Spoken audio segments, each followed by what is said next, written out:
Hello student, कैसे हो आप सभी लोग। आज हम लोग बात करने वाले हैं कुछ मल्टीपल चॉइस क्वेश्चंस की, जो कि चैप्टर नंबर 1 से रिलेटेड है। ध्यान रहे स्टूडेंट, ये इतने इंपॉर्टेंट क्यों हैं, इसको आज हम लोगों को पढ़ना है। इतने हर एक क्वेश्चंस को आप लोगों को मल्टीपल चॉइस क्वेश्चंस दिए जा रहे हैं। आप लोगों को एक ऑप्शन जो कि सही है उसी का ही चुनाव करना है। ध्यान रहे, ये क्वेश्चंस मैं समझाता हुआ चल रहा हूँ, ऑप्शन बताता चल रहा हूँ। आप लोगों को अपनी कॉपी में इसके आंसर्स जो सोल्यूशंस हैं इसके लिखते चलना है। और आप लोगों को क्या करना है, मुझको इसके सोल्यूशंस को बता देना है एज ए व्हाट्सएप नंबर पर मेरे। ठीक है, ध्यान रहे हर एक क्वेश्चंस को बेसिक्स के माध्यम से मैं बताता चल रहा हूँ।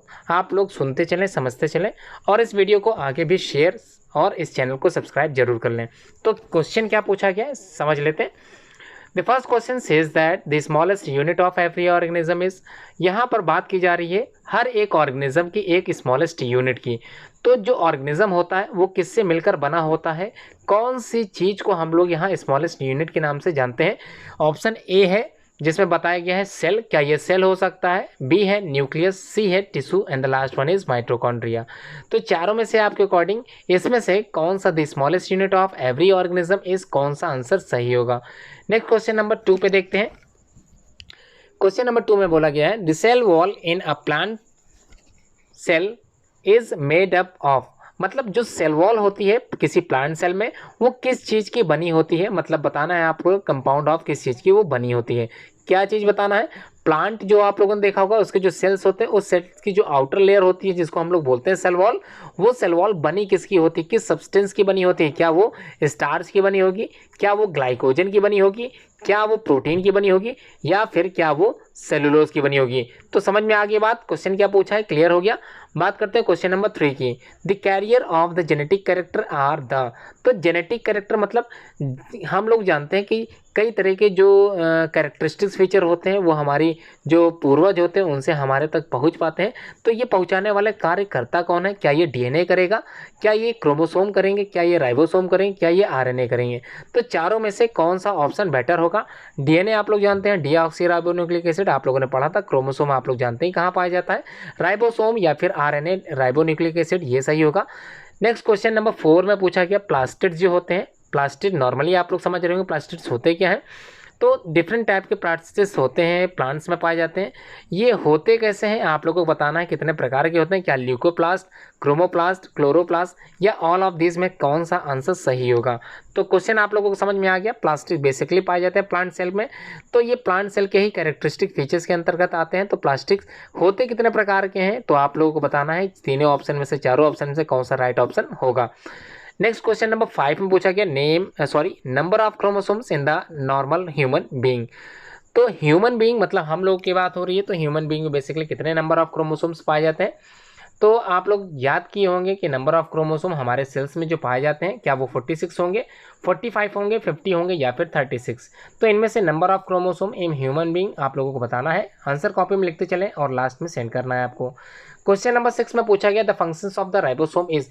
जो राइबोसोम होता है उसका बेसिक फंक्शन होता क्या है, यही आप लोगों को बताना है। ऑप्शन ए में फोटोसिंथेसिस है, ऑप्शन बी में प्रोटीन सिंथेसिस है, सी में सेल डिवीजन है and the last one is respiration है। तो चारों में से बेटर ऑप्शन आपके अकॉर्डिंग कौन सा होगा ये आप लोगों को अपने कमेंट बॉक्स में ही कमेंट कर सकते हैं। आप लोग अपनी जो है कॉपी जिसमें ये आंसर सोल्यूशंस लिख रहे हैं उसमें सोल्यूशंस लिखते चले। 7वां क्वेश्चन पूछा गया the smallest RNA molecule is the. तो स्मॉलेस्ट मॉलिक्यूल जो आरएनए होता है वो कौन सा होता है, क्या वो ट्रांसफर आरएनए होता है टीआरएनए, या फिर राइबोसोमल आरएनए होता है, या मैसेंजर आरएनए होता है, या इनमें से सभी ऑल ऑफ दीज। आपके अकॉर्डिंग कौन सा आंसर सही होगा बता दिया आप लोगों ने, लिख लिया होगा। टाइम प्रॉपर मिल रहा है आप लोगों को लिखने का, समझ में आ रहा है, हर एक क्वेश्चन समझते चलेंगे, आंसर्स आप लोग अपनी कॉपी में लिखते चलेंगे। और कहीं कंफ्यूजन है, डाउट है अगर कहीं, तो आप लोग कमेंट बॉक्स में कमेंट करके पूछ भी सकते हैं। नेक्स्ट क्वेश्चन नंबर 8 है। 8 में पूछा गया hydrolytic enzyme are found. Basically पाया किस में जाता है हाइड्रोलिटिक एंजाइम। पहला ऑप्शन है क्या ये न्यूक्लियस में पाया जाएगा, सेकंड है क्या ये प्लास्टिड में पाया जाएगा, या फिर राइबोसोम, या फिर इसका आंसर लाइसोसोम। चारों में से आपके अकॉर्डिंग कौन सा आंसर राइट होना चाहिए, हाइड्रोलिटिक एंजाइम्स किस में पाया जा सकता है। तो आंसर आप लोगों ने लिख लिया होगा। अब हम लोग बात करने वाले हैं क्वेश्चन नंबर 9 की। 9 में बेसिक्स पूछा क्या है इसको थोड़ा समझ लेते हैं। क्वेश्चन नंबर 9 में पूछा गया the chromosomes are mainly found in. मतलब ये जो क्रोमोसोम्स की आप लोग बात पढ़ते आए हो, समझते आए हो, हर एक चीज़ इसके बारे में आप लोगों ने सीखी है। ये पाए किस में जाते हैं, सेल्स में तो पाए जाते हैं, लेकिन सेल्स में ये कहाँ पर रहते हैं यही आप लोगों को बताना है। पिगमेंट्स में रहते हैं, प्रोटीन में रहते हैं, डीएनए में रहते हैं, आरएनए में रहते हैं। डीएनए की फुल फॉर्म आप लोग जानते हैं डीऑक्सी राइबोन्यूक्लिक एसिड, आरएनए का मतलब राइबोन्यूक्लिक एसिड। तो ये पाए किस में जाते हैं, क्रोमोसोम, डिफरेंट टाइप्स के क्रोमोसोम, नंबर ऑफ क्रोमोसोम आप लोगों ने पढ़ा था फर्स्ट चैप्टर में, ये पाए कहाँ जाते हैं, यही उत्तर आप लोगों को बताना है। नेक्स्ट क्वेश्चन नंबर 10 में पूछा क्या गया, इसको समझ लेते हैं।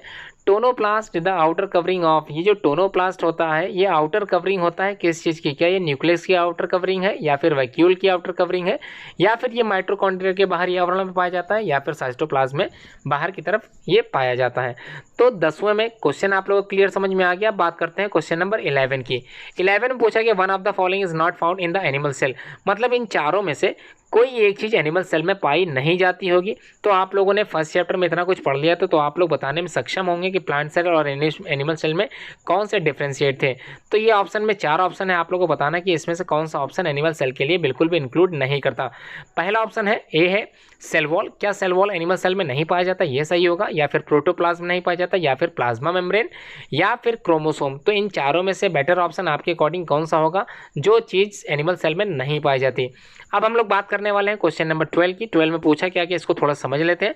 यहाँ पर बात की जा रही है राइबोसोम की। राइबोसोम की खोज जो की थी सबसे पहले किसने की थी, या फिर राइबोसोम को खोज करने वाले साइंटिस्ट का नाम बताइए। तो 4 ऑप्शन है, जिसमें पहला ऑप्शन है पॉटर, दूसरा है क्विंटाना एंड तीसरा है Palade and the last one is Huxley. तो कई नाम आप लोगों ने पढ़ा होगा, अपनी किताबों में देखा होगा, समझा होगा, जाना होगा।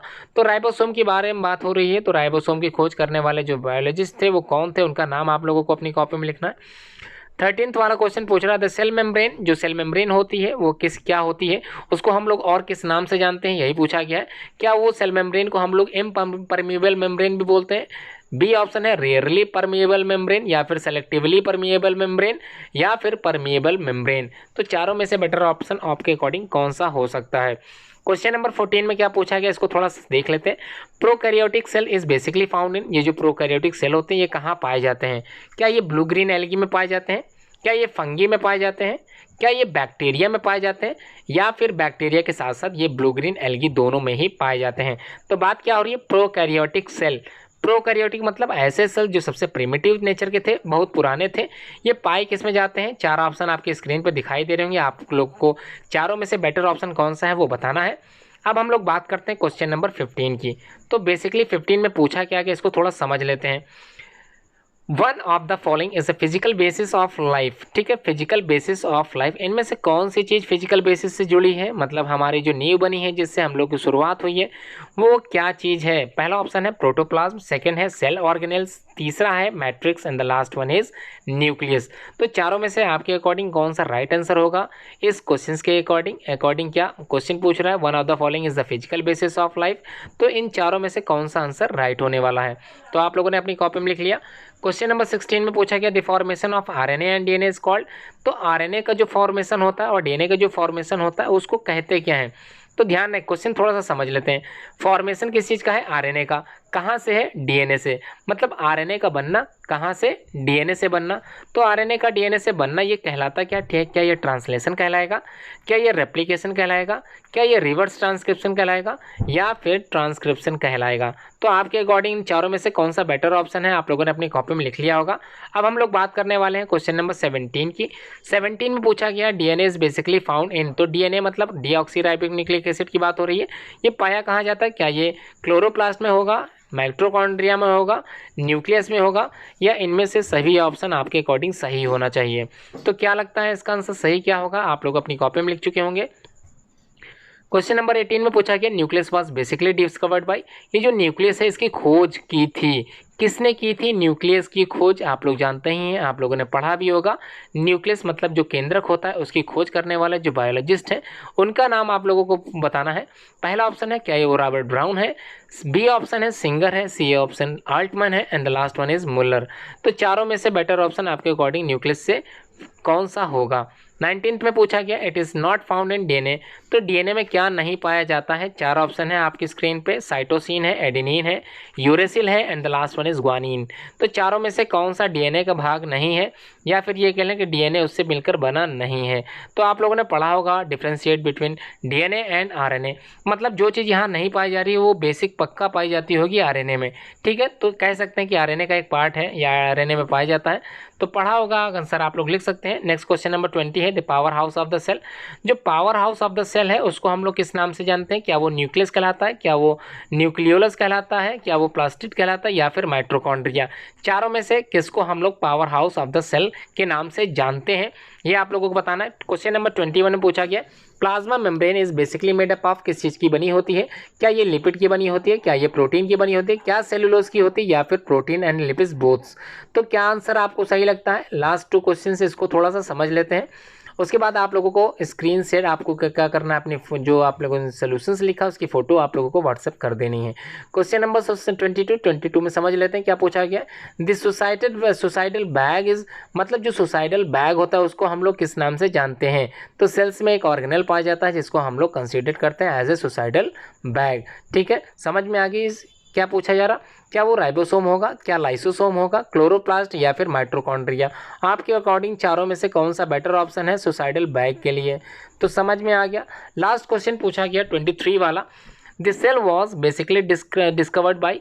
ये जो सेल वॉज है मतलब सेल की खोज करने वाले जो बायोलॉजिस्ट थे, सेल की खोज करने वाले जो बायोलॉजिस्ट थे उनका नाम बताना है। आपकी स्क्रीन पर चारों ऑप्शन है। पहला ऑप्शन है Robert Hooke, second option Robert Brown, third option Huxley है, and the last one is Purkinje.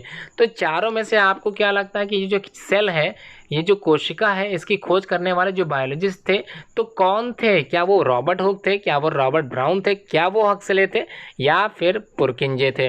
तो आंसर आप लोगों ने अपनी कॉपी में लिख लिया होगा। उम्मीद करता हूँ आप तैयार हो चुके होंगे अपनी कॉपी को शेयर करने के लिए व्हाट्सएप के माध्यम से। उम्मीद करता हूँ वीडियो आप लोगों ने प्रॉपर पूरी देखी होगी, आंसर्स आप लोगों ने सारे लिखे होंगे। ठीक है, अगर वीडियो अभी तक आप लोगों ने पूरी नहीं देखी तो फिर से आप लोग वीडियो देख सकते हैं स्टार्टिंग से। इसके लिए समय दिया जाएगा, आप लोग जैसे ही वीडियो पूरी देखें उसके बाद आंसर की आप लोग भेजना चालू करें। वीडियो पूरी देखने के लिए आप लोगों को बहुत बहुत धन्यवाद। और एक चीज़ और मैं बताना चाहूँगा, अगर आप लोगों ने ये चैनल सब्सक्राइब नहीं किया है तो चैनल को सब्सक्राइब जरूर कर लें, बेल आइकन प्रेस करना ना भूलें, क्योंकि लेटेस्ट नोटिफिकेशन पाने के लिए बेल आइकन करना होगा आपको।